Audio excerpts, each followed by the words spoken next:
કારની અંદર બેસાડ્યા, પણ એને આપણે કઈ રીતે જીવવું ને એ ચોઈસ આપણા હાથમાં છે. તો મહારાષ્ટ્રમાં લાતુર પાસેનું એક ગામ કે જેમાં ખેડૂત સામાન્ય ખેતી કરીને પોતાનું ગુજરાન ચલાવતો હોય અને એના દીકરાને મુંબઈ મેડિકલ કોલેજમાં અભ્યાસ કરતો હોય, એમને ડોક્ટર બનવાની અદમ્ય ઈચ્છા, પણ ચોઈસ કરવામાં એ થાપ ખાઈ જાય, ખોટા મિત્રોની સંગત કરે, જુગાર અને દારૂ ડ્રગ્સમાં ઘસડી પડે છે. એટલે એના પિતા લાખો રૂપિયા ઉધાર લઈને તેની ફી ભરે છે.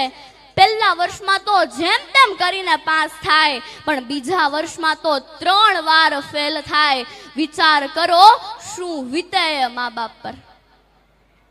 આ સમયમાં વ્યક્તિ લાંબા ગાળાનું સુખ ભૂલીને અલ્પ સુખ મેળવવા જાય છે.